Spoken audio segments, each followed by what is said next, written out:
Good evening, everyone. I guess we'll establish this in a minute. It's 6:01, and I would like to call this regular meeting of the Lansing School District Board of Education to order. Can everyone hear me? Ben, can you hear me? Botwinski? Okay, great. Will the clerk please call the roll? Dr. Burrows? Here. Ms. Hodgen? Here. Mrs. Lawrence? Here. Mrs. Lilgy? Here. Oh, very good. Mr. Lopez? Present. Mrs. Moore? Present. Dr. Rodriguez? Present. And Mrs. Willis? Present. Quorum is present. Thank you very much. And we were aware that Dr. Body would be celebrating the end of Ramadan this evening with his family. So I would like to try to say Eid Mubarak, Dr. Body, and everyone else who is observing Ramadan, and I hope that I pronounced that correctly. Thank you very much. We do have 2 submissions for public comment this evening. So I will first go to Derek Knox Jr. and then Xenon Wisniewski. Mr. Knox, are you with us this evening? Yes, he is. Is he unmuted? Pastor Knox, are the Michigan Poor People's title that you have? There. Nope, sorry, that's Tobias Webb. Oh, okay. So he's not here right now then. Okay. Okay. I can speak on behalf of the Poor People's Campaign, though. Could you identify yourself, please? Yeah, Tobias Webb with the Metro Lansing and Michigan Poor People's Campaign. Okay, Mr. Webb, we don't typically do this. We typically would have people register to make public comment before the start of the meeting. However, I will allow you to make public comment since you're with us this evening. You have 3 minutes, and the board does not typically respond to public comment. Go ahead. Okay. Just here in support of the Advancement Corporation and the Poor People's Campaign plans for Otto Middle School. I've been through the building. It's a building that's a bit run down, some broken windows and stuff, but it's got a huge amount of potential. And the longer it just sits not being utilized at all, the more run down and less potential it's going to have. Derek Knox and many other community members worked really hard to put together a beautiful plan to make this into a space that really benefits the north side of Lansing.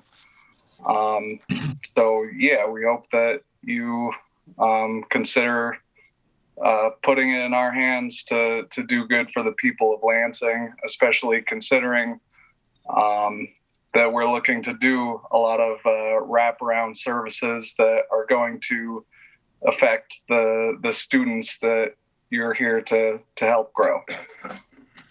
We hope that you empower us to do good for the people and especially the children of Lansing with that building. That's all I got for that. Thank you much.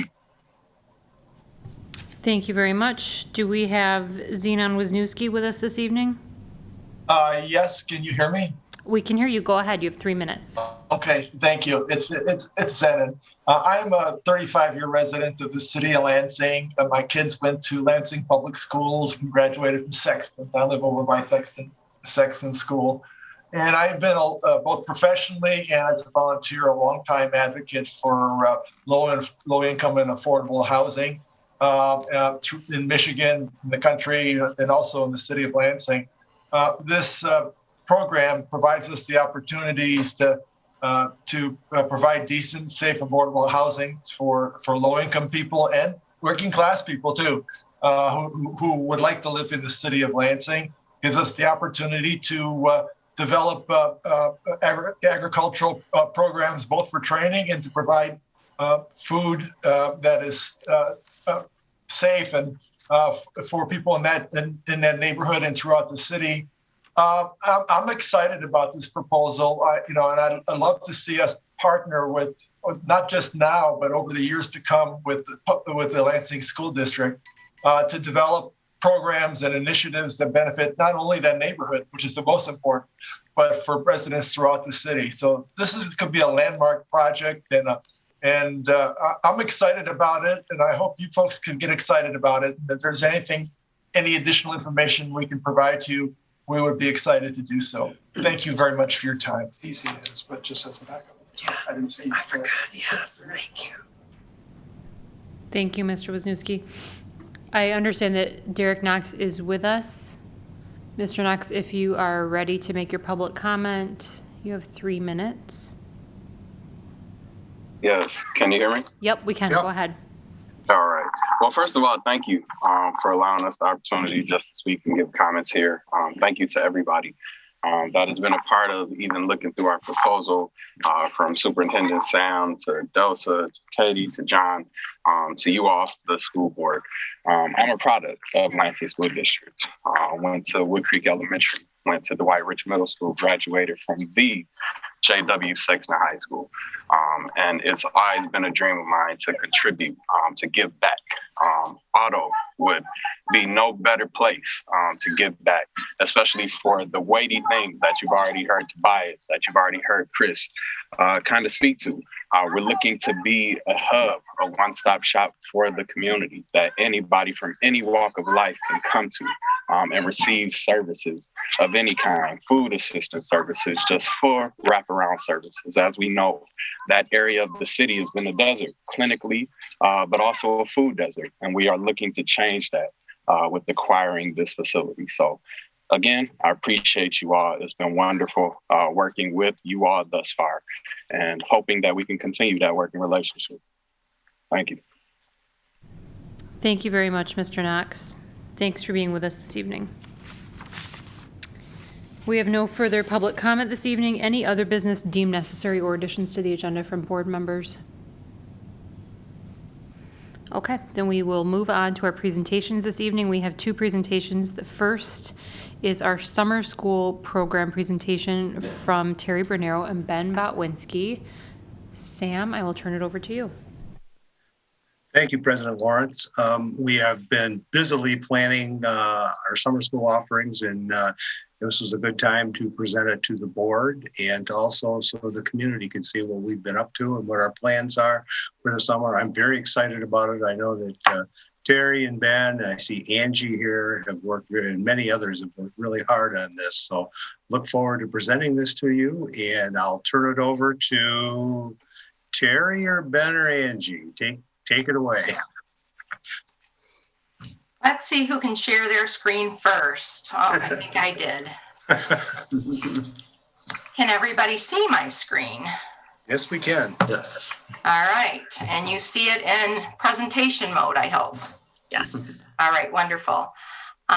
Well, Madam President and board members, thank you for having me here tonight.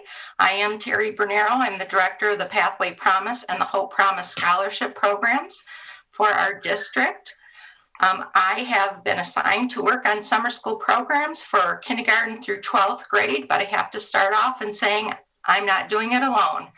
I have 2 sidekicks, Angie Morris, who was hired as the summer school elementary coordinator, and Geraldine Williams. She's our secondary summer school coordinator. She couldn't be here with us tonight, but we will get through this presentation without her.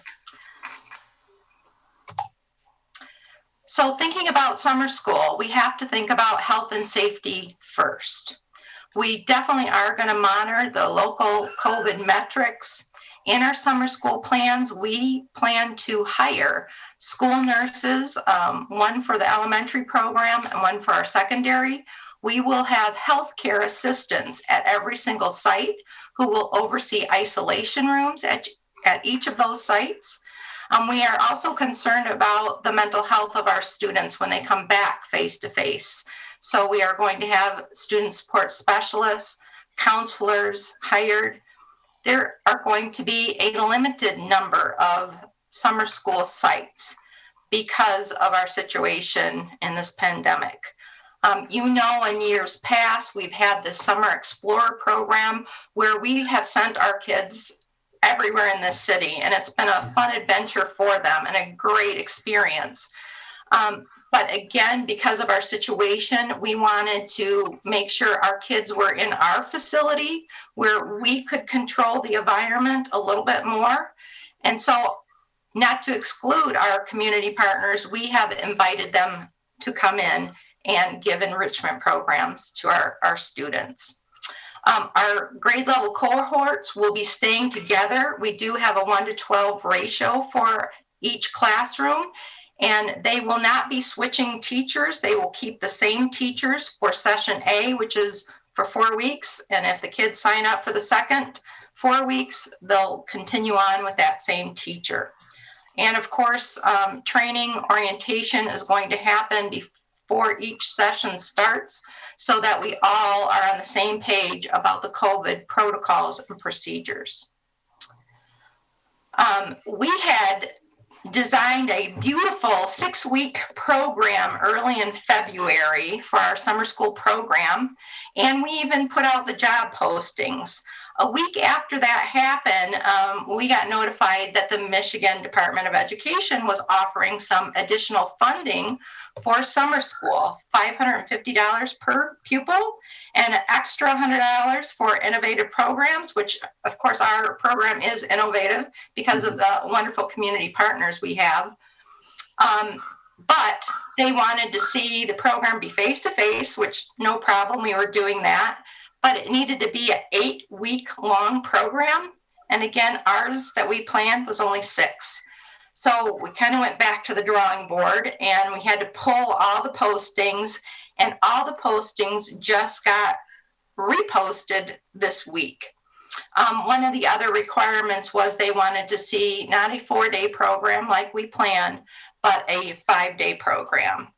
And we were able to accommodate that mandate by offering instruction Monday through Thursday, and then teachers will have planning and office hours on Friday. So these are just our dates. Session A starts a week after school after school ends, and runs into July. And then session B starts July 19th, and this will end 1 week before teachers are supposed to come back for that week of preparation. I'm going to let Angie talk a little bit about the 4-6 programs that we are going to offer, but just know this, this year has been challenging, to say the least, in planning this, because it's almost like we're planning 2 separate programs. We are going to continue a screen-to-screen option for our students during that 8-week period with their teachers, but also then we're planning the face-to-face, and we've called that our Summer Soar program. We were deciding on the name for this summer program, and we stuck with SOAR because when you have a good acronym, why think of another one? So student opportunities for academic re-engagement was very fitting for our summer program. So Angie, I'm going to let you go ahead and do K6, and then I'll pick up with the 6-8 career exploration. Perfect. Thank you so much, Ms. Bernero. Mm-hmm. Madam President, thank you for having me. The rest of the board, good to see you. Super Sam, always a pleasure. So as Ms. Bernero mentioned, our K6 summer program, we have many of our returning community partners that will be working with us. We will be working out of, whoa, you moved. Okay.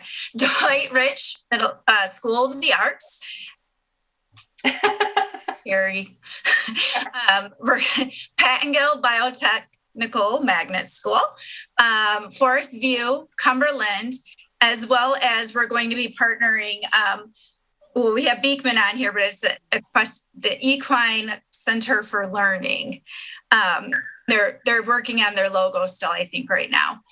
So as she had mentioned, we will have a 12-to-1 student-teacher ratio, keeping those numbers low and really being able to focus our attention on a more 1-to-1 ratio. You can go to the next slide now, I believe. That would be a good idea. One of the things we're really working hard to do with our community partners, keep those ratios small, and the instructional assistant as well as the teacher will be staying with the students when they are working with the community partners. They're going to be on rotation. My dog is trying to get in my lap. Sorry. And so we're really excited. You can see, looking at the grid, it's broken up into session A and session B by the 4 weeks, June 21st through July 15th being that first session. Students will spend 2 weeks at each site and then rotate to the next site to complete the 4-week session. And then we do the same thing for session B. So we're going to have the children broken up into 3 cohorts, K1, 2, 3, and then our 4th through 6th grade.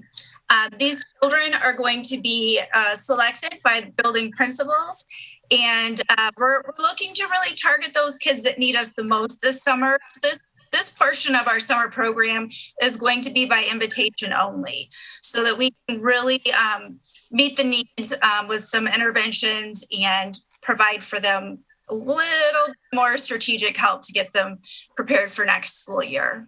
So you can see some of our community partners returning. We have Reach Art Studio, Hap and Dance, Miss Lilligy, thank you. As well as Impressions 5, the West Side YMCA, Potter Park Zoo, and we have Woldemar as well as the Equine Center for Learning, MSU Broad, I always want to say Board, MSU Broad, as well as we're bringing in our AMPE teachers, art, music, and PE. So we're bringing in some of our own specialists to work with the children, just more familiar faces and really giving them the support that they need. So I think that did I cover everything, I believe? Okay. MSU Broad, say that 3 times. Thank you. And so this 6-8 program is near and dear to my heart because you know that I'm all about career exploration opportunities for our students. Again, we reached out to the community and they responded fantastically. So we have our 6th, 7th, and 8th graders involved with health science. DRM, who is a local healthcare trainer in our city of Lansing, they're going to be hosting 2 cohorts. Actually, they're going to have 2 classrooms at Hill. And then human services, we had fire and police involved. And yesterday, unfortunately, the police could not swing the staffing. So plan B for human services was a culinary camp. So I got on the phone with Jody from Seduxo and Chef Patrick, and they were very excited and they're totally on board. So we're excited about that opportunity. In IT, we are partnering with Haptics, and some of the board members I know took a tour of Haptics. It's our motion capture studio that is housed over at Hill. So our kids are going to have some great opportunities to learn advanced technologies. And then we will also have our mobile career labs will be open and ready to go. We have 3 trailers out at Hill right now, and they are being equipped right now with lessons in IT, health sciences, and advanced manufacturing. So very excited about this half-day program, and we're going to have to invite the board members all out to come play with us this summer in those programs. Then we have our Aim High program, and this program has been going on, I think, for the past 10 years in the Lansing School District, so long ago that I was a principal at Luton in its first year, and Angie Morris was one of the, we called it way back then, PASS, promoting academic success. So we're going to continue this program under the direction of Director Black.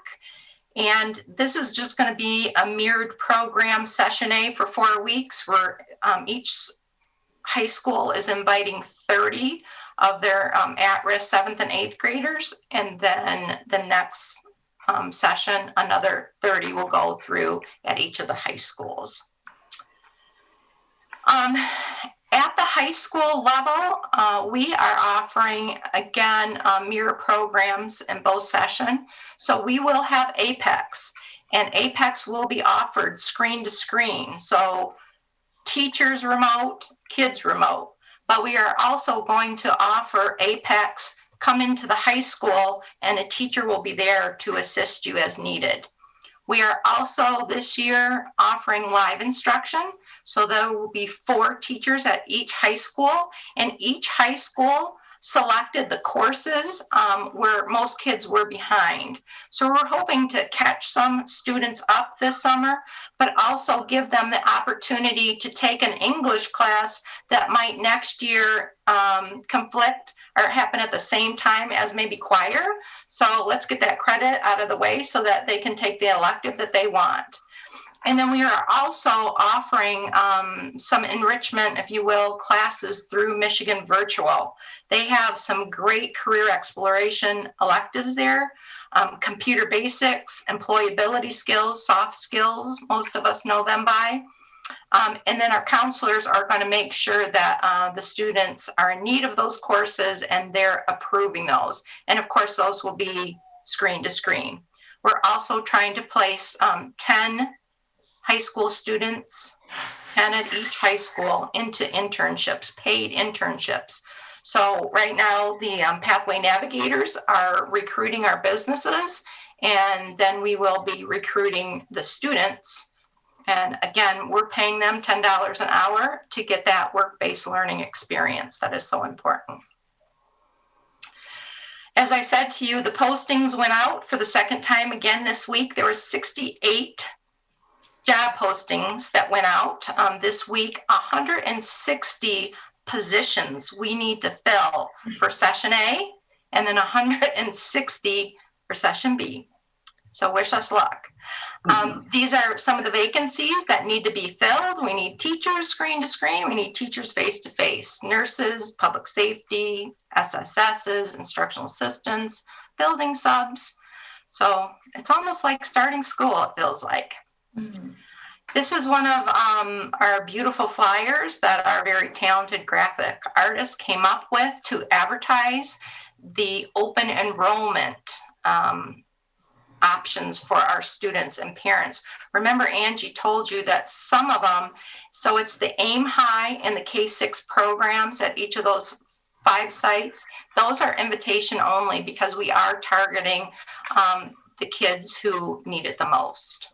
So you won't see those as an option on this flyer or other flyers. And that concludes our presentation. We can take any comments or questions at this time.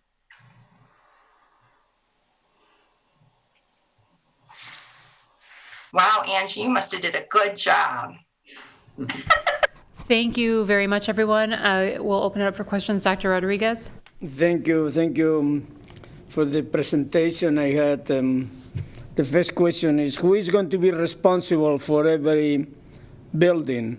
You mentioned about hiring, but in every center, who is going to be responsible? Good question, Dr. Rodriguez. We have a lead teacher right now who will be hired for every single school site. My second question. Dr. Rodriguez, I'll also be working to oversee them as well at the elementary level.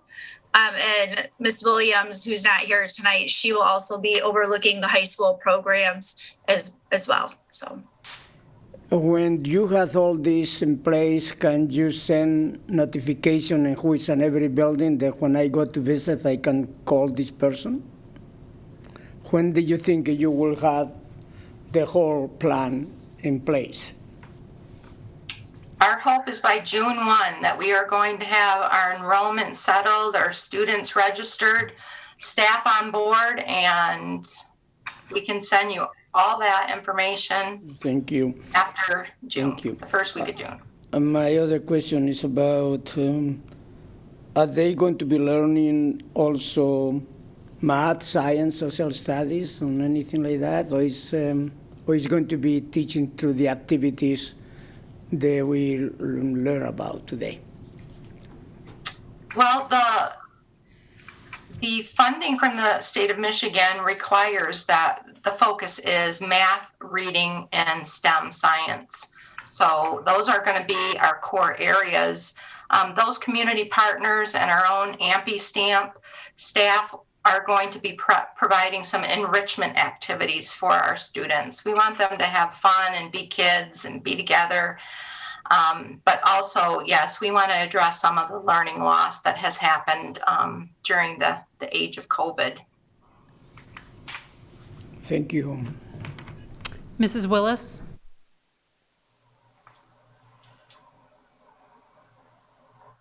Thank you. My questions are about the staffing of the program. That 160 positions represents approximately, about 10% of our workforce?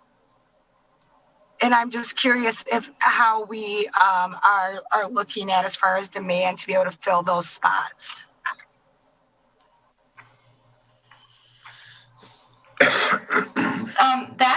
That's why, after these postings, there's a 10-day period that these postings have to stay up. That's going to give us a great idea of how many staff members are willing to teach face-to-face. And if we have to adjust, we will. We can pare down the number of students that we're offering it to. But my hope is that we have more than we need and we can expand to offer more of these seats to more of our students, because with a 1 to 12 ratio, you need a lot of teachers to really get to the kids who need these programs. Right. Okay. That was my question. I just had concern about advertising for spots before we have positions filled. And I would certainly hate to disappoint any children or families if we don't have sufficient spots. I'm sorry, I can tell you, Mrs. Willis, that just looking at the applications that have come in so far, we have doubled the amount of teachers who are willing to do face-to-face summer school than in person. And that worries me a little bit, but this is only the second day, so I'm not going to panic yet. Okay, appreciate that. Mrs. Lilje? Thank you, Madam President. Thank you, Ms. Bernero, and thank you, Ms. Morris. This is really impressive. I am always amazed at the amount of care and anticipation you put into planning these things, and it's a multi-layered plan that you have, and I really appreciate it. My question is, can you talk a little more about the criteria for the students that get invited to participate? I'm going to let Ms. Morris talk about that because she's figuring out that exact message to the principals tomorrow. Thank you. We're actually, we're wanting to be really strategic. So we're going to be taking tomorrow, the testing window closes, and we're going to be using that data information as well as attendance information, and really kind of focus in on the children that that need that one-on-one, that opportunity to rebuild their love for learning. And hopefully during the summer, we can really knock that out. Thank you. You're welcome. Thank you for asking.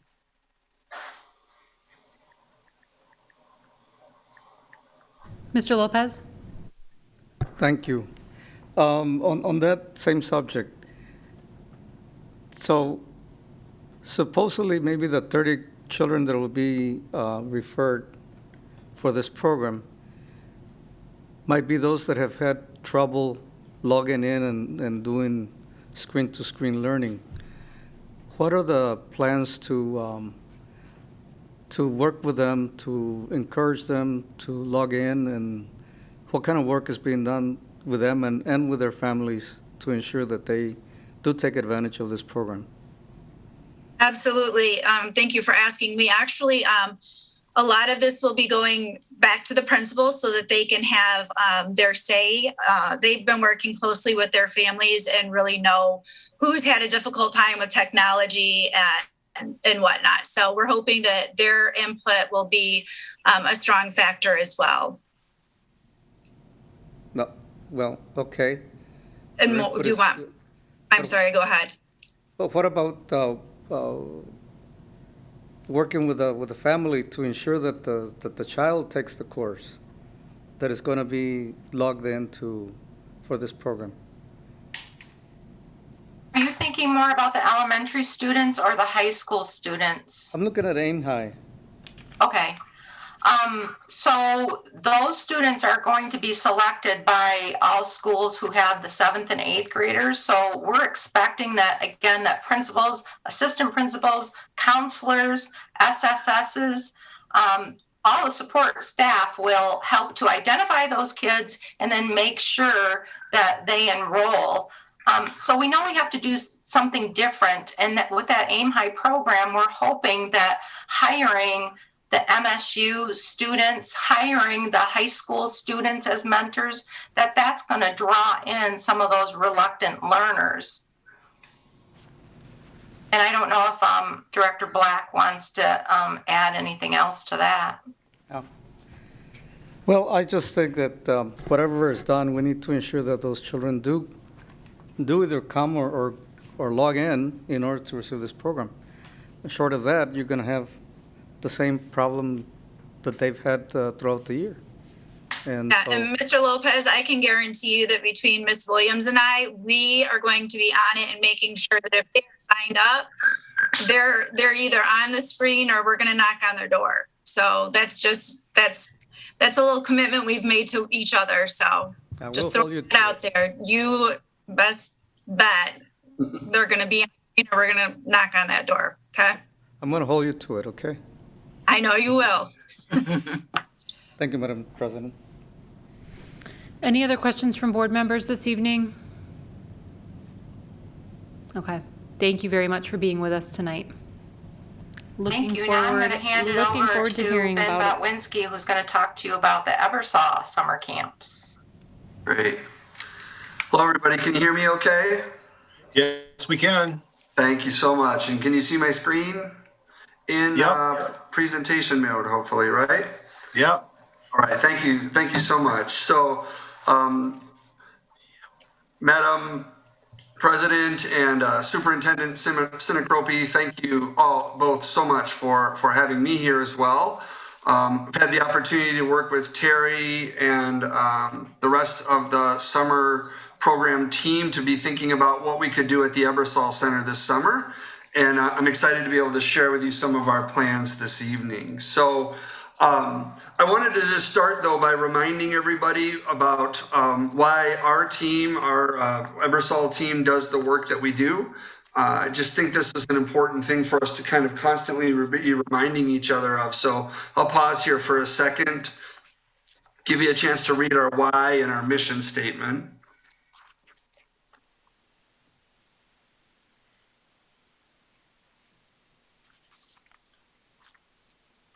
All right. So I also wanted to let you know that I believe in the packet that was sent to all of you, there are 2 documents. I'm just referencing them here. Of course, we're not going to use these to learn together tonight, but all of the programs and the details of the programs that I'm going to be laying out for you this evening are embedded in this one single page document here for your reference. There's a more user-friendly version that's specific to just our Soar affiliated camps here. So again, just another handout for your reference. Not going to spend a lot of time in this moment going through those. What I want to do though is talk to you a little bit about how we've decided to organize the camps this summer, and then walk you through what some of those camps might look like. So one of the things we thought long and hard about was making sure that we were offering a variety of options to families this summer based on what they were comfortable with in terms of reintroducing their children to away from home experiences, quite frankly. We've, since March of 2020, as all of you know, we have interacted with kids largely virtually. And, this represents us pivoting towards something that is face-to-face. And so we wanted to be sensitive to that. So in terms of camps here at Ebersol, we're offering 4 types of camps. And I'll just quickly go through these so that you have some sense of the larger structure. So we're offering day camp options for students and families to choose. These day camps occur roughly during a typical school day. So they would get on the bus in Lansing in the morning, drive out to the Ebersol Center. They spend about 5 or so hours with us here, get back on the bus, and they're back home in Lansing by 3:30 every day. So it's a nice, kind of easy, if we don't want to do anything too far away from home for too long, it's a nice, easy way into an away from home experience. The second thing we did is we thought, well, gosh, wouldn't it be nice? So many kids love that kind of evening campfire experience that they get at a camp, but maybe don't want to stay overnight.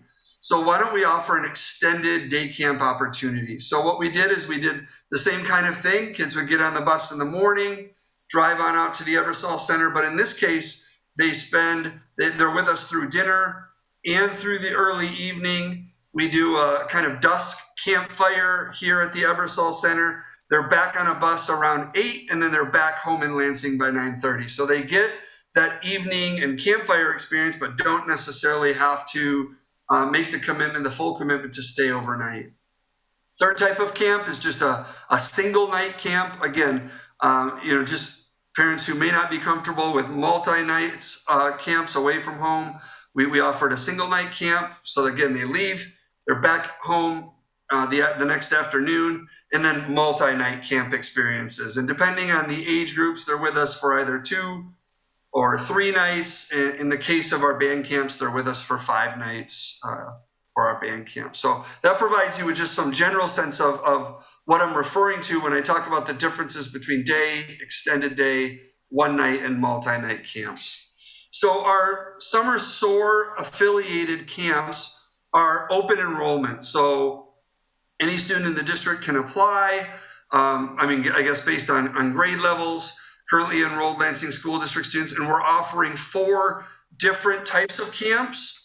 Like I said, 4 themes, and then for multiple different students. So again, there's a lot of information on this one slide, but I'm going to go through the first part of this.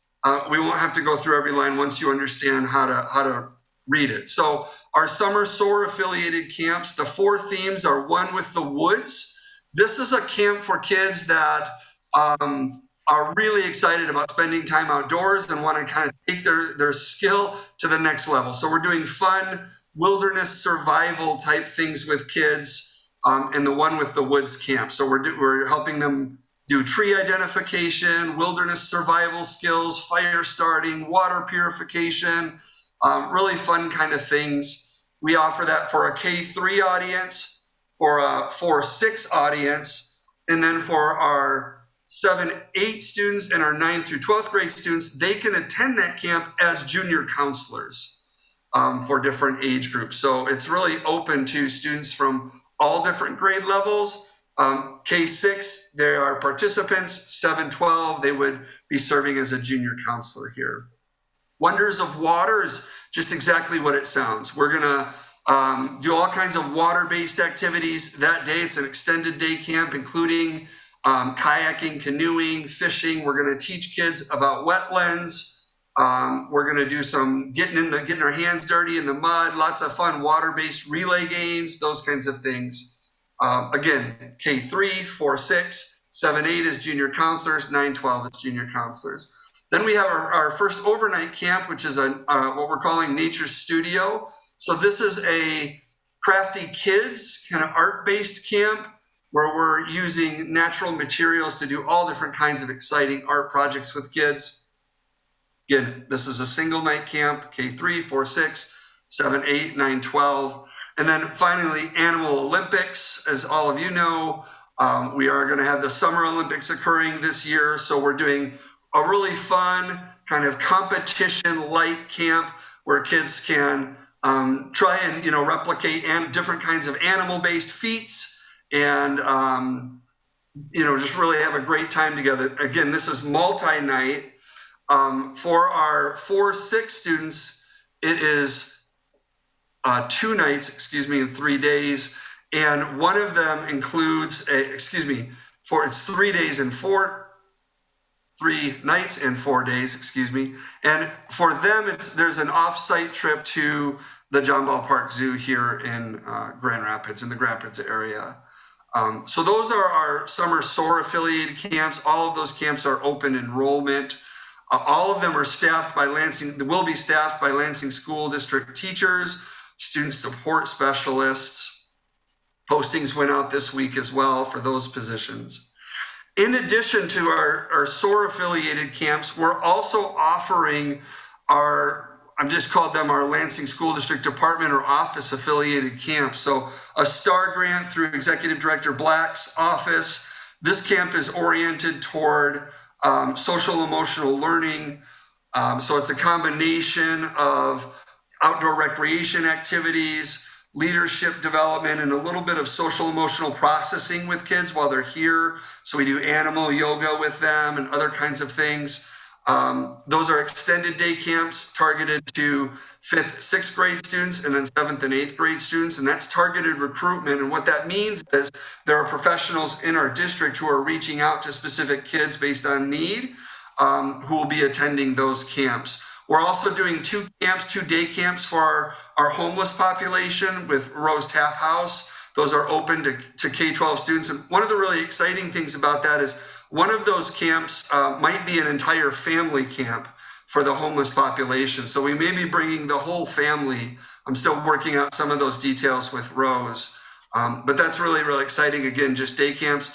And then working with Mr. Keck's office and Rebecca Douglas, we're planning 3 bilingual camps for different age groups. And those are extended day or day camps, depending on the age group there. Again, kind of combination of activities throughout the day, largely based around outdoor recreation, getting them outside and having fun together. We also, of course, have our band camps. Last year was the first year in 43 years we weren't able to host a band camp here at the Ebersol Center. And so we're really, really excited to be able to have our band camps back. And then we're also, the local school district here where the Ebersol Center is located, the Wayland Union School District, reached out to me and they said, gosh, do you have any dates available? We had a couple of random Fridays where we had no camps planned through the Lansing School District. And so I was able to connect with them to do just some local day camps for their summer program. And it's a nice revenue generating opportunity for us here at the Ebersol Center. Again, like Terry mentioned, safety is absolutely critical. We have what we refer to here at the Ebersol Center as our Safety 360 plan. We drafted the COVID protocols part of that in the summer of 2020. Of course, it's been iterated over the course of the year as we learn more about COVID-19 and how to be safe. It's currently being reviewed by the Lansing School District's COVID coordination team. That will at some point be iterated and approved by them and then implemented for all summer programs. Just so you know, that plan is informed by the American Camp Association's field guides for camp implementation of CDC guidance, and of course, state, county, local school district protocols. A couple of things that you should know, we are limiting our numbers a bit this year, again, just to be able to provide for really safe experiences. So all of the day camps that I've mentioned to you throughout this presentation, we're capping that at 60 students for all of our day camps, and all of our overnight camps are being capped at 40 students, just so we can ensure proper social distancing in all of our common spaces while students are here on campus. Again, I'm open to answering any questions that you might have, and thank you so much for the opportunity. Thank you so much, Ben. Great presentation. I'll turn it back to President Lawrence. Any questions about Ebersol programming over the summer from board members? Mr. Lopez? Yeah, well, great program. I really like it. I guess my question is, the children will be selected randomly or by invitation? How are we going to do this? Thank you. All of our open enrollment programs are first come, first served. So we have roughly 400 spots available in our open enrollment programs. We've just started recruiting and we have 175 of those spots already filled. And those are first come, first served. So we've been communicating with our school level leaders. We have published in the, I believe the City Pulse. We've done some internal recruitment, not a tremendous amount of really intensive external recruitment yet, but we've done some internal communicating, and school level leaders and classroom teachers have been sharing that information with parents, and students have been enrolling. For all of our targeted recruitment programs, there's really two of them are demographic based. So of course, our homeless camp is oriented towards just our students that are identified as being homeless through Rose Tap House and the Office of Student or Office of School Culture, excuse me. The bilingual camps are all part of a much broader, really exciting whole summer program that's happening through Mr. Keck's office. So those students are already being identified and participating in a much broader comprehensive camp experience. Ebersol just happens to be a part of that, kind of a cherry on the top, if you will.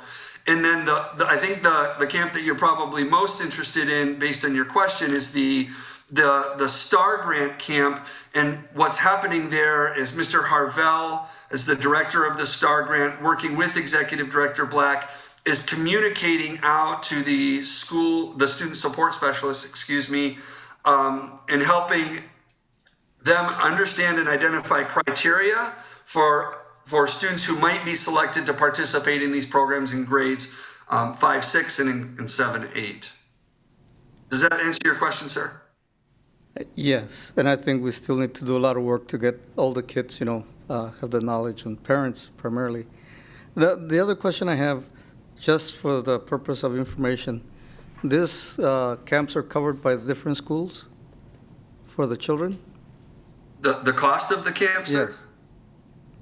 Or the cost of the camp. If a child wants to go to one-day camp, who's going to cover that cost? Completely free. They're free. It's completely free. It's completely free for every kid in the Lansing School District currently enrolled to go to camp. The one exception to that is band camps. The band camps do charge for students to attend, but that money isn't money that goes back to the Lansing School District. That money, they're charging kids because they hire a bunch of college kids to be like the trombone instructor for the week or the drum instructor for the week. And so they pay all of those additional adults to be at camp with them. So that's why they charge band camp kids to come.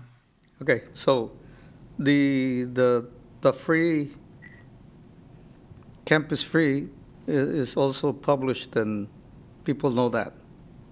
You just need to enroll, first come, first serve, for a free camp. Correct. Okay, thank you.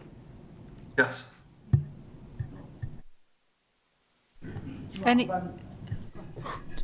You say the one band is going to be there during the summer. Which school, high school is going? Is Easter, Sexton, or Everett?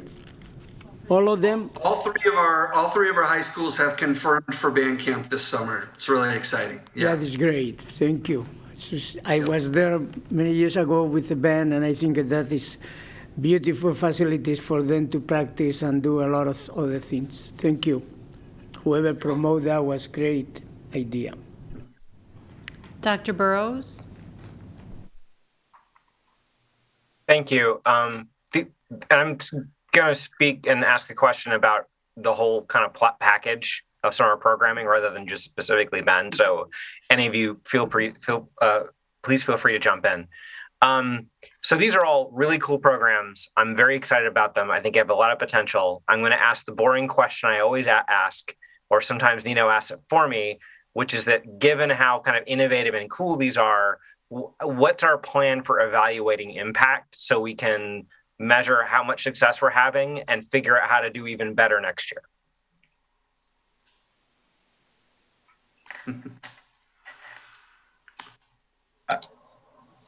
I'll take a shot at it, you know.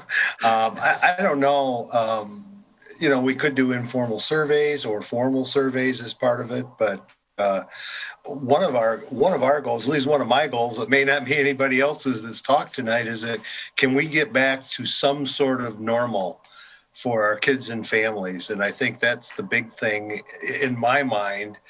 What's that going to look like? I don't know if I can tell you that right now, but I would defer to the people that actually planned this. This is on any thoughts they may have in addition to mine, or even Dr. Chapman. I'm more than happy to speak to that.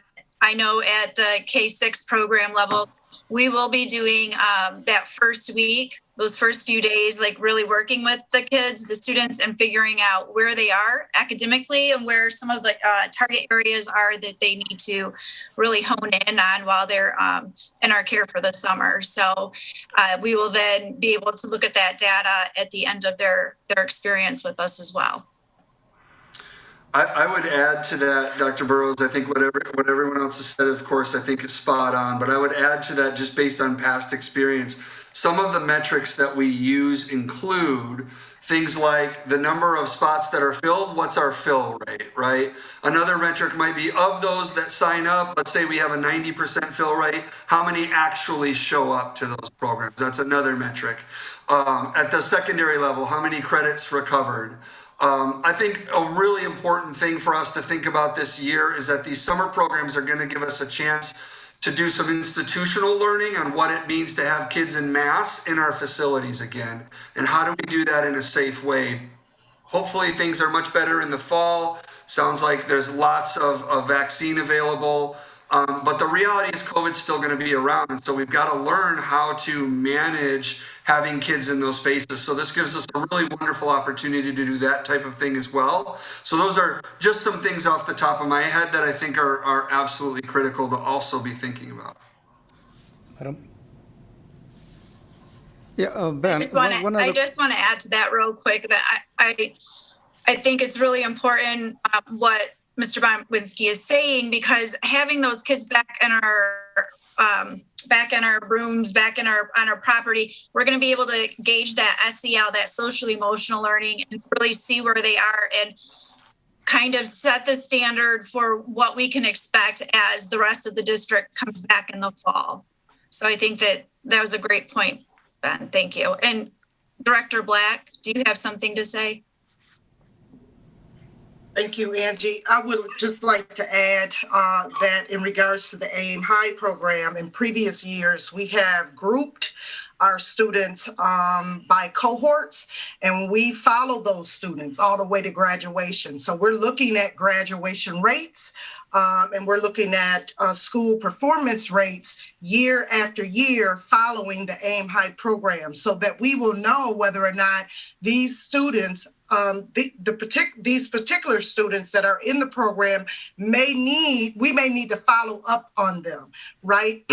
That's the reason why we have SSSs in those programs, so that they can possibly even have those students on their caseloads and do this day-to-day follow-up with students, making sure that they're not falling between the cracks as, you know, after the program ends and as their educational journey continues.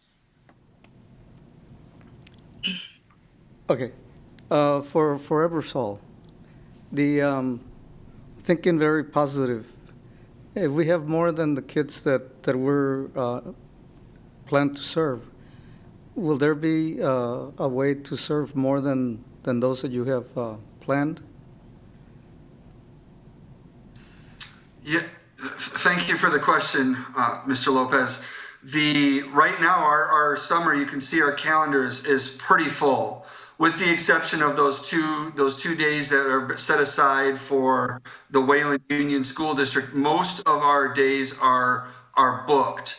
What I would say is there are a couple of days where you may not see a program scheduled, but that's between big groups, and then it's kind of like a cleaning day where we're doing a deep clean of the facility, getting ready for the next camp to come in.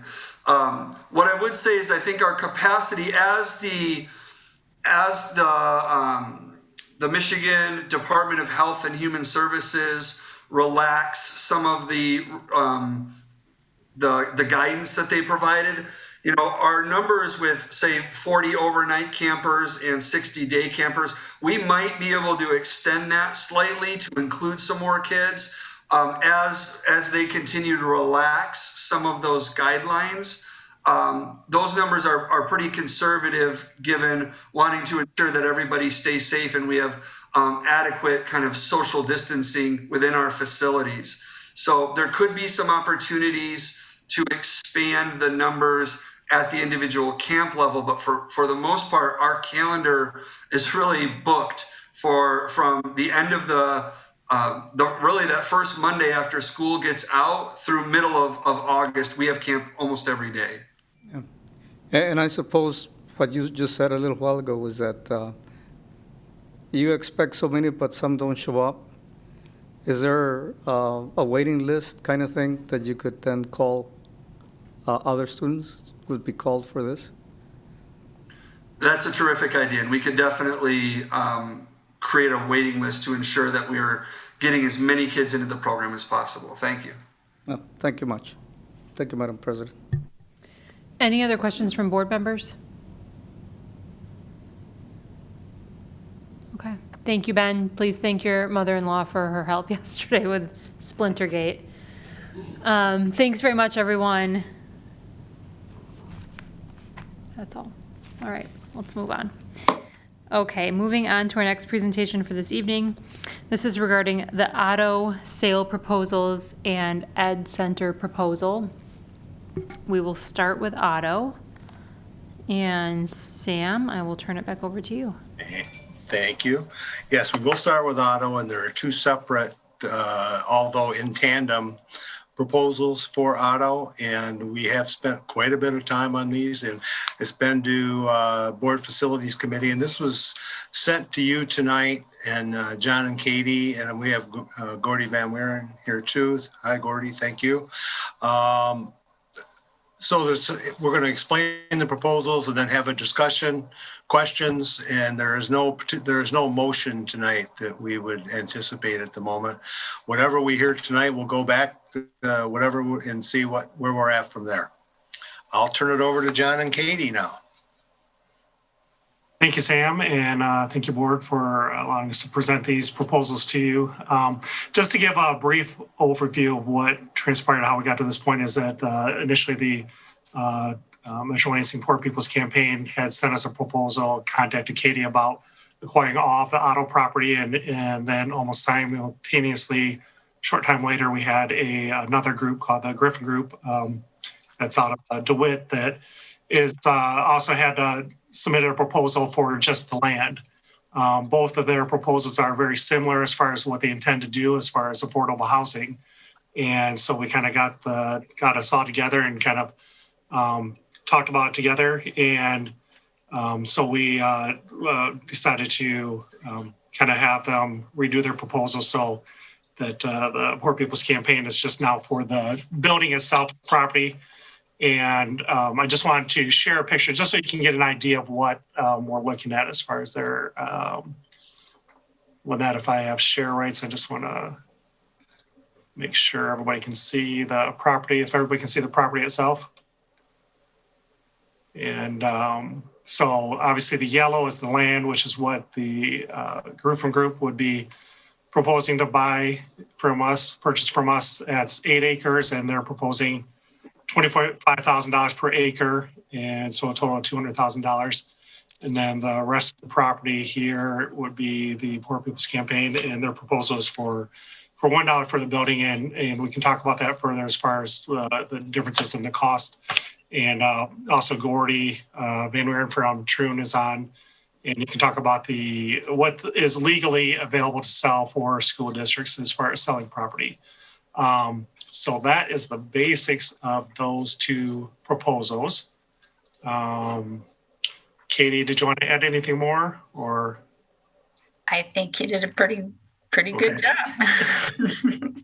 So that's just the basics. And the proposals are, several pages long, so I didn't want to share those on the screen, but they're there for you to review. And then I guess, Gordy, if you want to go ahead and talk about the legal aspects of school district properties. Great. Thank you, John, and good evening, everyone. And thank you for having me in front of you tonight. With regards to the auto proposals and Michigan law, I'm very happy to report that there is no bonded debt on the auto property or the building. So it provides the district with much more flexibility in terms of transferring the property. There is a requirement under Michigan law that the school district get fair value when it sells property. That does not mean fair market value, but it means you simply can't give your property away. When looking at these two proposals together, and the total amount being $200,000 is the purchase price, we believe that given the due diligence that Katie and John and Sam have done, and before that, Teresa and Yvonne worked for many years to try to sell this property unsuccessfully. Keeping the building, causes the district to incur substantial costs every year. And so when you look at all of the cost of carrying the property, as well as the potential for selling the property for $200,000, I believe we can satisfy the fair value requirement. There are also a couple of restrictions that prohibit school districts from inserting deed restrictions that prevent property from being used for lawful education purpose. That really has not come up here, but I just put that out to the board that is a restriction under Michigan law. If the board, and tonight is for information gathering, we're not asking the board to take any action. In fact, we don't have finalized purchase agreements. If the board desires to move forward, what we would do would be to go back to the buyers, revise the purchase agreements. There are certain disclaimers and as is clauses and other language that need to be added to both.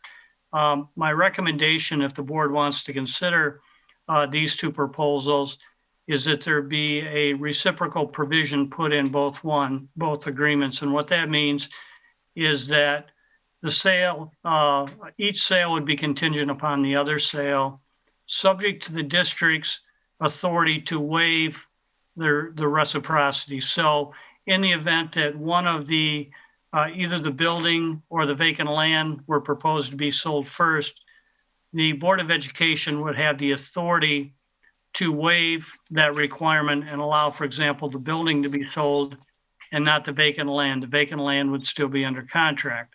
However, the Board of Education could determine that it does not desire to sell one property without the other. So it's a protection for the school district that builds in the rights for the Board of Education to determine whether, and it ties both of the proposals together.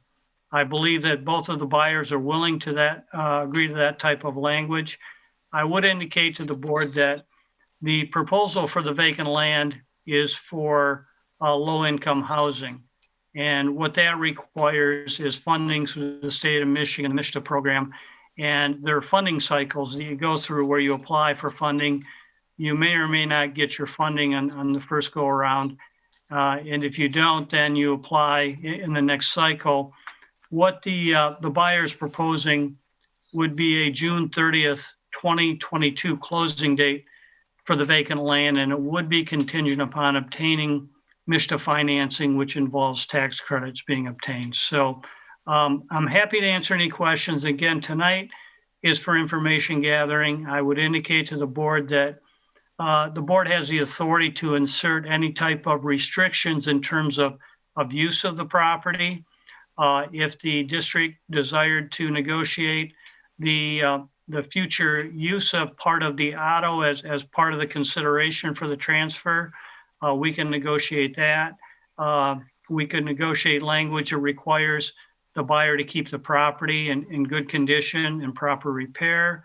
And if it's not kept in repair, then the district would have the right to enforce if it determines to enforce, those types of requirements. So The bottom line here is the Board of Education has broad legal authority in terms of disposing of these properties. And I would be happy to answer any questions right now on the auto proposals. Thank you.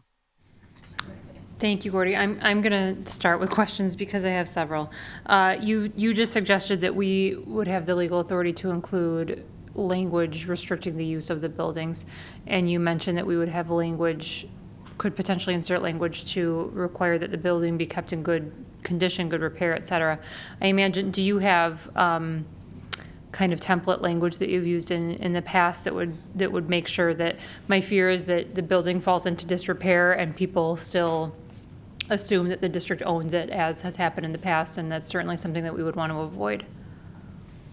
Right, and that's very important because Otto has been owned by the district for, since the start of time, basically, that when you transfer, and generally when districts transfer property, a lot of the public still considers the district to own it. So you're still subject to calls about the property not being kept up. So yes, we can certainly insert those, and it would give the district the right but not the obligation to enforce those provisions if it determined that the property was not being properly kept up. And I think it's very critical in terms of signage and other things that all signage, referencing Lansing School District would be removed, and there would be no reference to the property, being owned or controlled or any use by Lansing School District. So it's very clear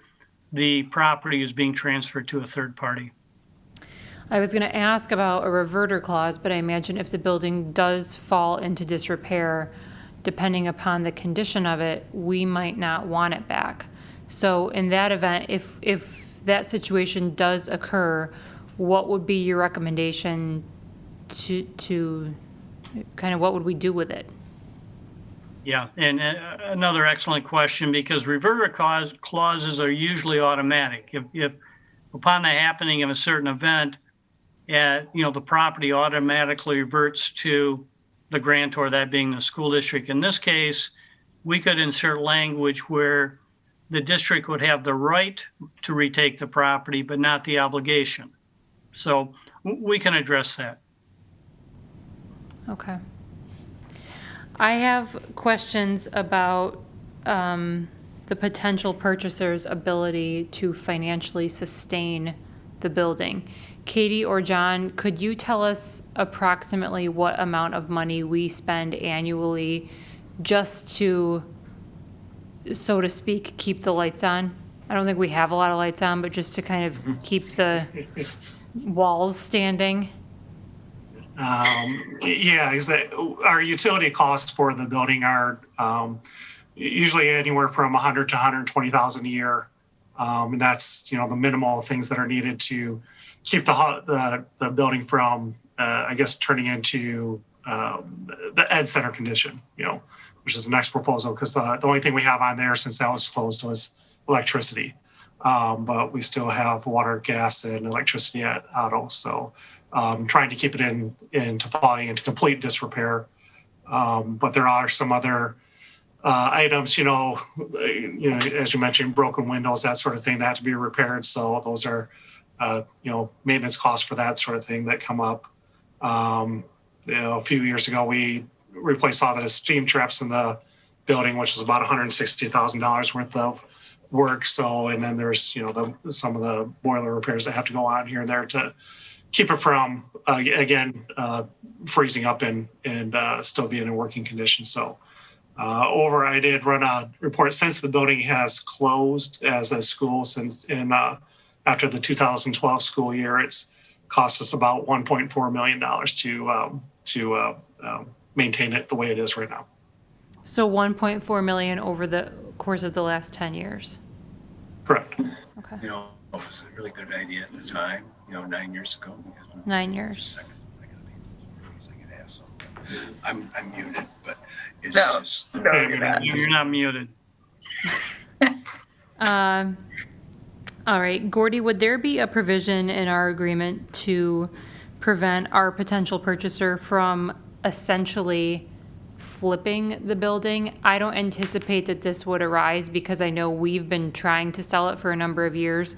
But if they did find another buyer in the future who was willing to pay more than $1 for it, would we just kind of be out of luck, or would we be able to include a provision in our contract saying that they would not be able to do that?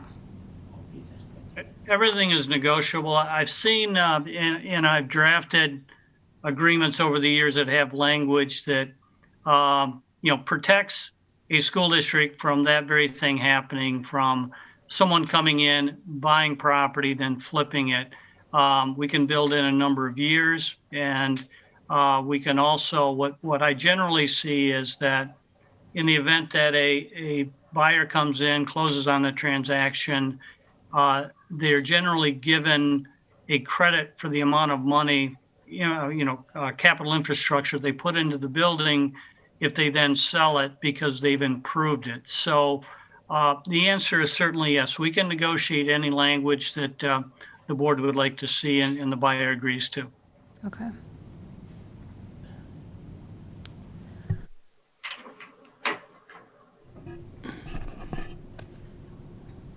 I'm not done yet, but I forgot the question that I was just going to ask, so I'm going to let Dr. Rodriguez go ahead for the time being. Well, they will come back to you, I'm sure about that. If you see the plan, you can see two entrances. One entrance to when the two tennis courts are, and another entrance on the Domino Pizza building is an entrance. This entrance belongs to the school, belongs to the property or ordinance, city ordinance. How they are going to decide if these entrance are going to stay or are going to belong to the one or will be the same thing? Great question. We can find that out. We haven't specifically talked about the entrances and who would have the rights to which one, but we can definitely find that out. Yeah, because that could be a conflict. Let me jump in here just for a second, Dr. Rodriguez. I think that, at least it was my thought always, that the entrance you're talking about off, behind Domino's right there belongs to the property, and the entrance by the tennis courts, which would also belong to the people buying the property, because they both really end right there. The building itself is basically from the south side of the staff parking lot over to Thomas Street in terms of the way it goes. So, but John is right. I mean, there's nothing official in any of that right now. That is the question. Belong to the building, or belong to the football field, or because right now belong to all is the same, is one owner, but you have two. It is going to be some kind of who is the owner of these two entrances. Right, and related to that would be that a land division would be required because the property is currently one parcel, the building and the vacant land, and so the buyers would have to agree, and we would have to obtain a survey, my recommendation at the buyer's expense, to do a land division. I know Katie has worked with the city to determine what would be required. I won't speak for her, but my understanding is that the city is more than willing to cooperate with the district. And my second, I think it's already asked, but the building and the property will be sold as it is. No concern, no problem later on. That is one of the critical components when you sell an old school building and school property.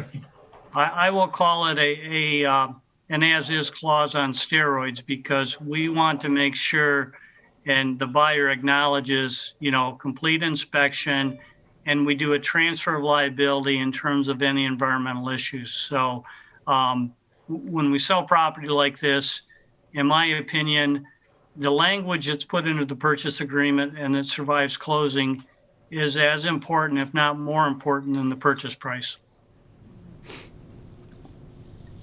Thank you. I'm going to come back to myself now because I remembered my question. Do we know what the approximate fair market value of that, just the building is?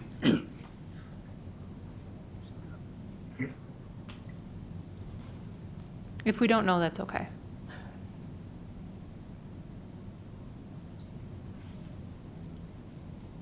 I'm sorry, I thought you answered the question. What is the fair market value of the building? We did have I'm sorry, just looking at it now. We did have a assessment done. Fair market value. I'm sorry, scrolling to that page right now.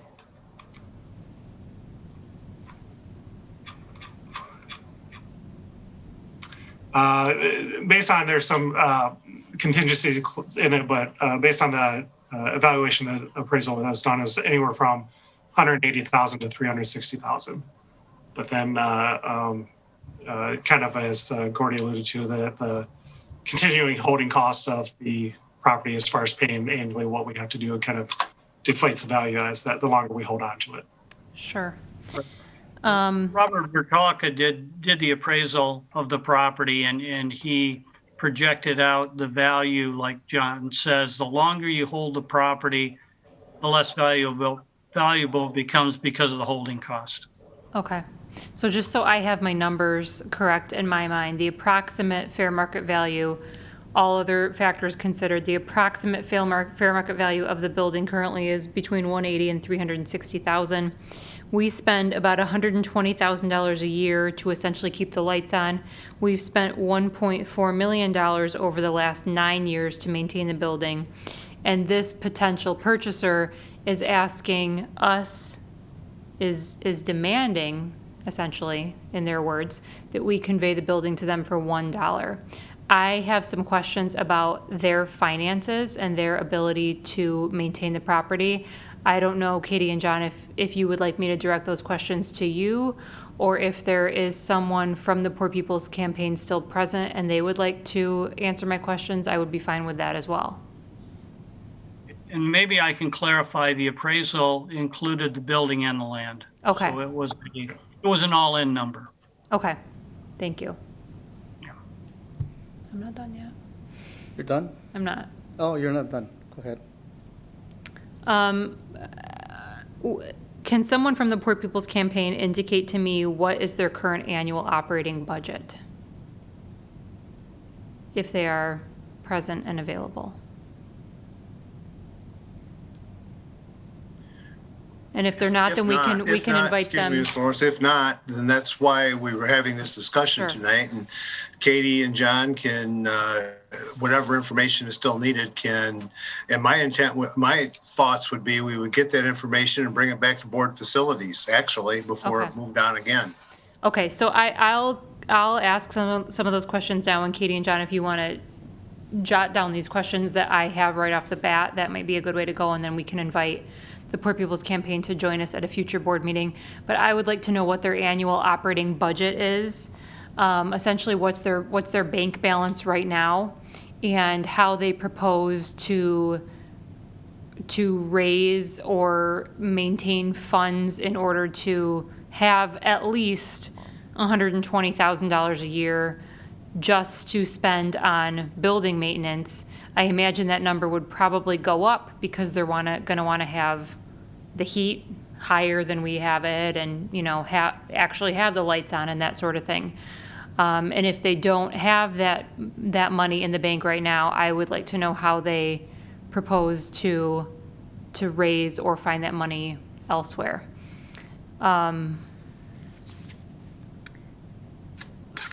I'll stop there, and let me ask board members to ask questions, please, related to the auto building, and then we can talk about the auto land.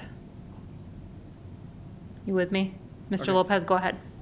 I just wanted to let our board know that this is coming back to the Facilities Committee, and I think these questions will be asked and answers there.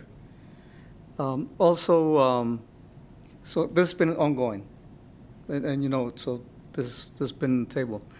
The one thing that I want to know about Otto, do we know if there are any hazardous materials in the land of the Otto building?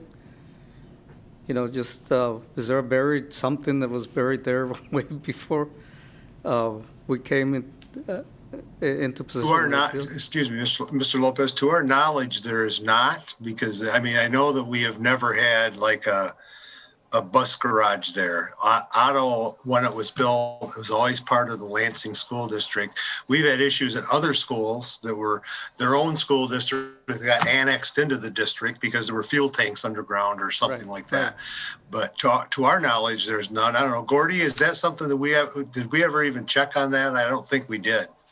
No, and the buyer would, in terms of the vacant land, would do its due diligence, including a phase 1 environmental audit, and if that would be necessary for any type of funding for a project, and if anything was discovered as a recognized environmental condition or what's called a RIC, then a phase 2 would be required with testing. So that is something we put the burden on the buyer.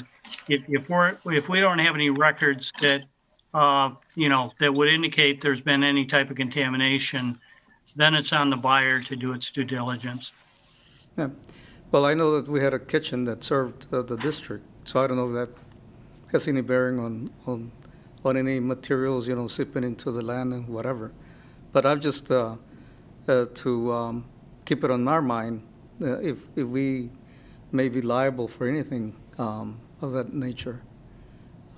So I guess I'll put it on the table and we'll talk about it later in terms of hazardous materials, other expenses that we may not expect, from that building. That's all I have, Madam Chair. Mrs. Willis?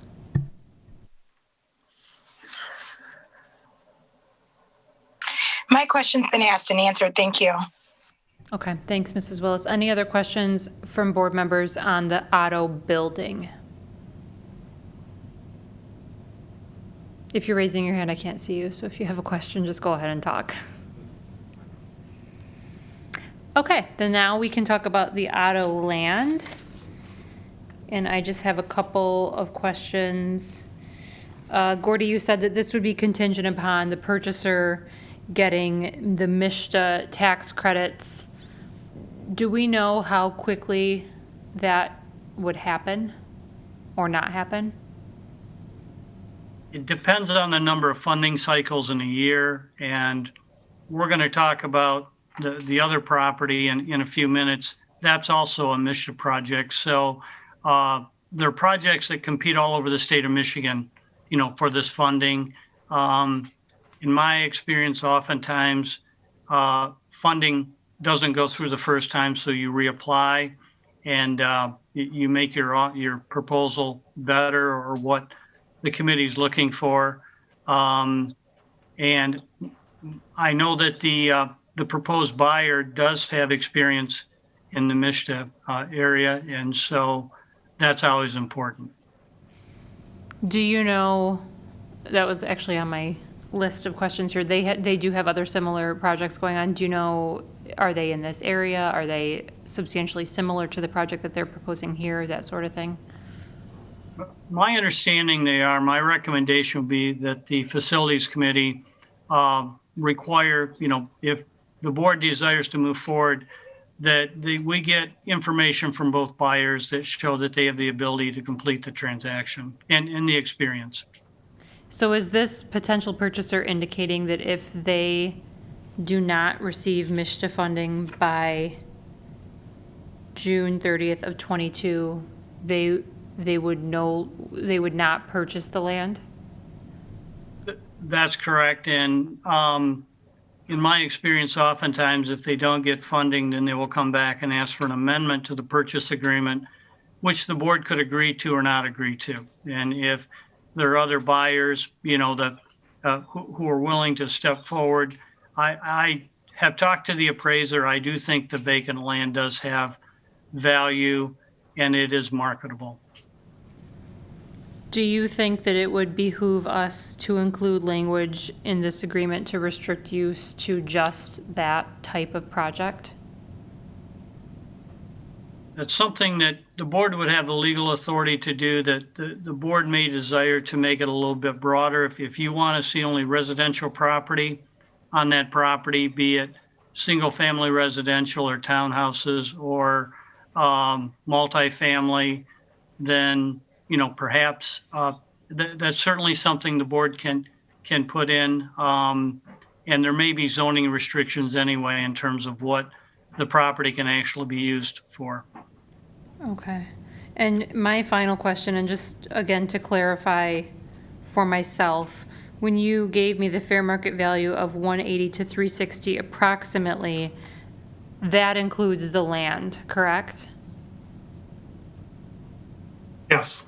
Okay. Yes, it did. Yes. That includes the land, which they are proposing, this purchaser is proposing $200,000 for the purchase of just the land. That is correct. Okay. Nothing to do with the building, simply the vacant land. Okay, thank you. Dr. Rodriguez, any questions? No, thank you. Mr. Lopez? If any other board members have questions, please go ahead.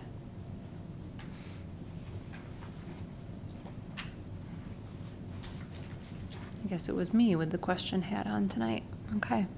My recommendation is to take this back to the facilities committee, get some of these questions answered. I will be in that facilities committee meeting so I can get some of these questions answered that I have as well. And then we can bring it back to the full board in a while, in some time. There's a lot of time between now and when we get ready to. Yep. Okay. Thank you very much. Thanks, John and Katie and Gordy and everybody. Thanks for being with us this evening. Onto the Ed Center. Oh, we have another building to talk about. Back to you, I do John. want to say, in the chat, it just popped up, Pastor Knox said he was trying to get off mute to answer some questions if you wanted to still have him address anything specifically, or? Why don't we go ahead and do what we just talked about and take it back to facilities, and maybe they can be present to address the facilities committee to suss out some of these larger issues, and then we can bring it back to the full board. Mr. Lopez, what do you think? Sure, I mean, because tonight we're not going to do much of anything. Right. It's a question. Yep. But let's take it back, get those answered. Okay. And bring it back at some point in time. Okay. Then let's try to schedule that. Do you have a facilities committee meeting scheduled now? No, there was not one scheduled, but. Okay. We didn't have anything scheduled yet. Nothing for June yet? Nothing for June yet. No, we didn't have anything pressing yet, so we hadn't scheduled anything. Let's try to schedule a facilities committee meeting for June to make these projects the focus, and then we can hopefully bring this back to the full board July-ish. Okay, thank you. Moving on to the Ed Center, John. Okay. So a lot of what Gordy just talked about as far as the law and legal and funding and all that pertains to the Ed Center too, because it's similar concept as far as using it for affordable housing. This one's by the Lansing Housing Commission, their proposal, and also mission of funding. They did a presentation for board facilities back in February. I'm just going to share one page of it to kind of give you an overall concept of what their plan is for the building. Oops. There it goes. And I can make it bigger or whatever if you need it, but there's 3 floors to the Ed Center, and they are looking at 52 one-bedroom units, 23 two-bedroom units, and then community spaces. And as the chart here shows, the blue is the community spaces they're looking at, the gym and auditorium. The yellow is the one-bedroom, and the orange, I guess you could call it, is the two-bedroom. Their initial proposal was similar to Otto, that it was for $1, and after discussion with board facilities, and then also some more discussion with the Gordy and the group, they came back with 22 or 25,000. I'm sorry, I just had it on here. 25. 25,000. I think it's 25. Yeah. Yep, 25,000. So you have something more than just the dollar value on it. So again, similar concept as far as the MISTA pricing or MISTA funding for it. And I guess any questions?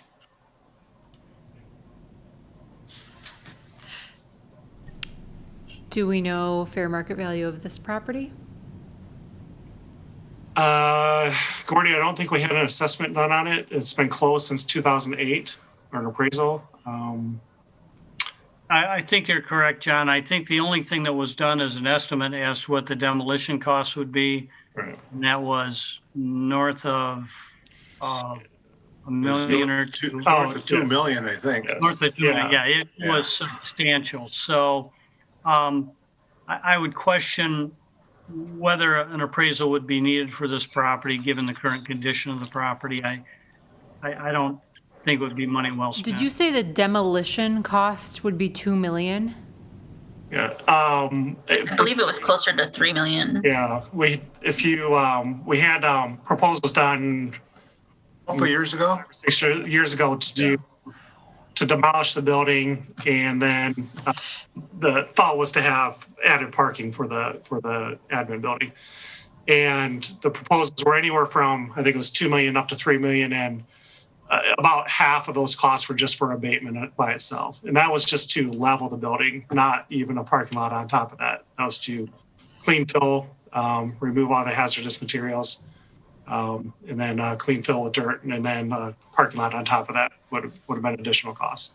And if I recall right, it was right around the same time that we sold Eastern to Sparrow. So the kind of the negative side of that was going to be getting 3 million from Sparrow for Eastern and turning it around and just demolishing a building. So it was a resounding no from the board at that time to demolish the building. So If we moved forward on this project, would employees in the administration building still have ample parking and access to their building?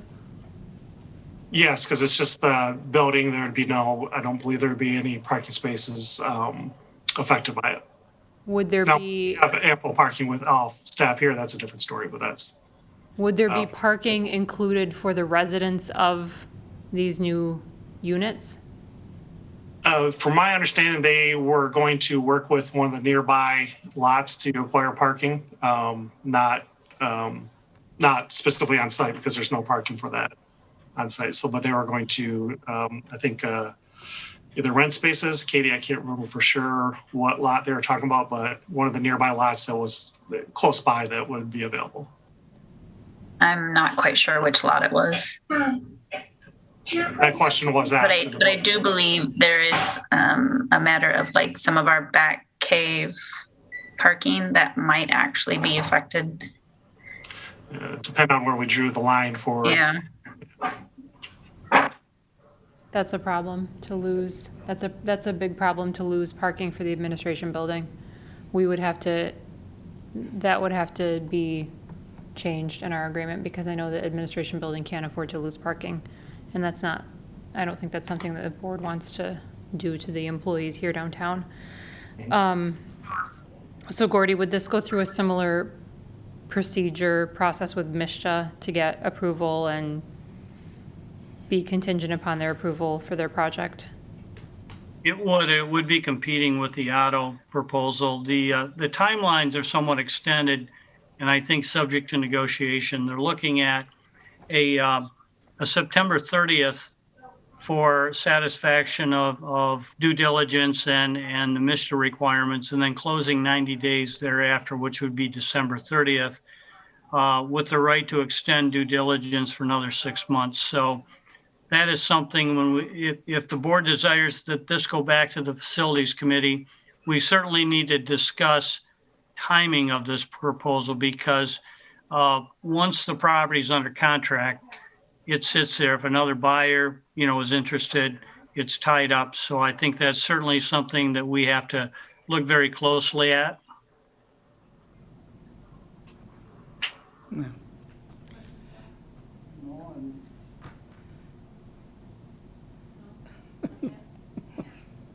No questions. Yeah. Well, this is contract that involves two or three parties, the Housing Commission, the General Capital Acquisitions LLC, and I thought there was a General Capital Group that are in partnership with the Housing Commission, right? So these three parties are together on this purchase. But the Housing Commission is the one that would run the facility once built. To me, this still has some time to go. We don't have many of the answers. And the big one is really, will they get the funding? And until they do, we don't have a sale of any kind. So it'll come back to the Facilities Committee for more review or for more information from our attorney or from the potential buyers. And then any questions you may have that need to be answered, please do. Ask them or send them through Sam or myself, and then we can discuss them at the committee meeting. What is General Capital Acquisitions LLC?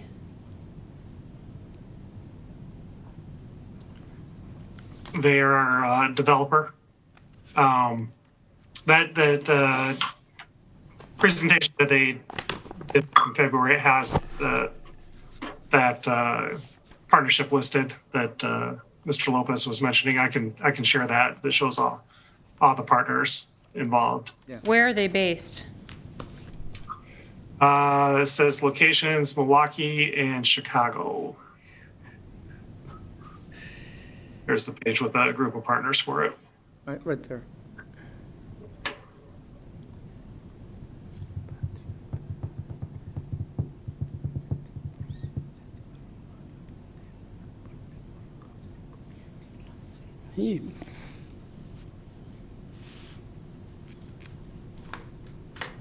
Doc? Yeah, maybe I have a question. At any time, any of these two groups offer to buy homes, street, CLCCA? Any of these two groups approach to Lansing School District to try to buy for $1 homes, street, a building?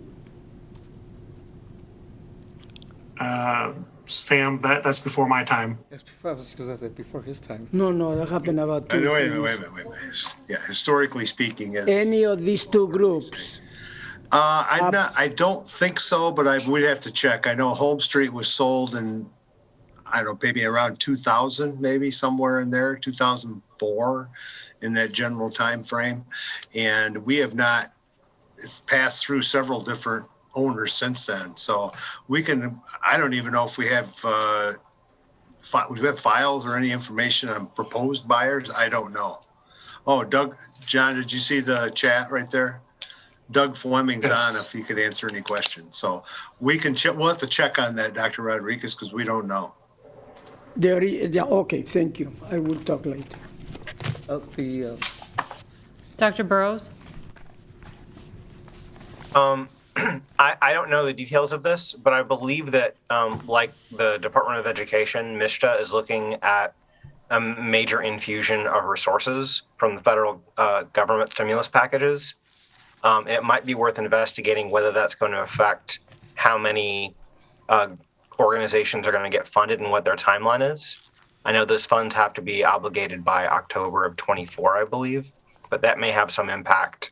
And they're also in the midst of going through strategic planning. So someone who knows a lot more about this than I do should probably look into that question and see whether that's going to have any impact on either of these potential arrangements that we're considering.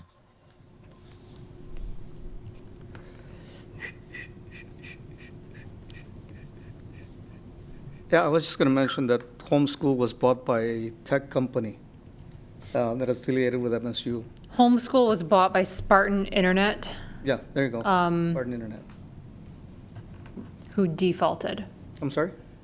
and owes a lot of people a lot of money. Yeah. Well, That is, it was supposed to be a place where kids could go and learn, and never happened. But it was the tech company. Yeah. Yeah. Who is the owner of homeschool right now? Ryan Vartugian bought the school originally in the maybe 2010, maybe a little earlier, and then it was recently purchased in 2019 by another developer. So it's been off our tax rolls for quite some time, but unfortunately I was friends with him. Anyway, any other questions from board members about the Ed Center this evening? I'm not friends with him anymore. Okay. Okay. Well, let me say that any effort to see how we can do something with this property is really appreciated. To have this building and to have this property and doing nothing there, if we can find a fair, workable deal and also workable for the city and for the neighborhoods, more than happy to do what we can.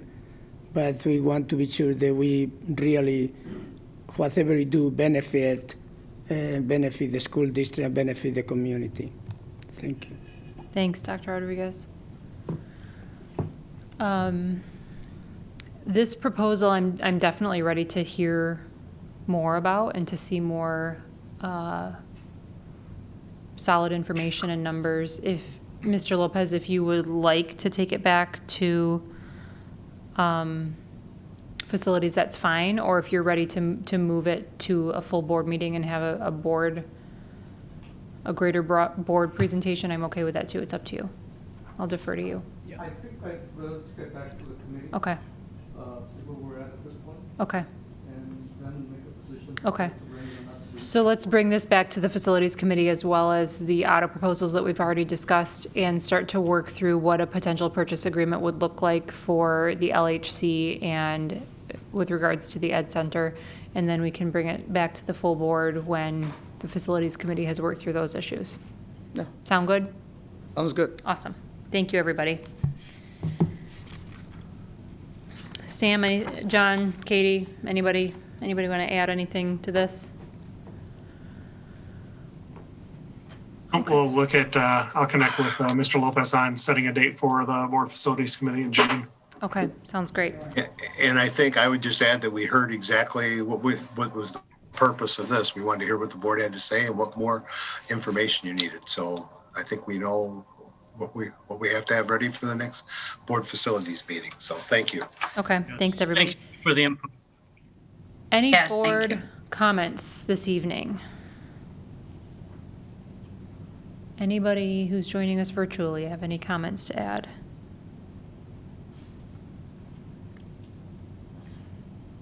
All right, well, we do have a meeting next Thursday night. And with no other presentations or conversation before the board, at 7:43, we are adjourned.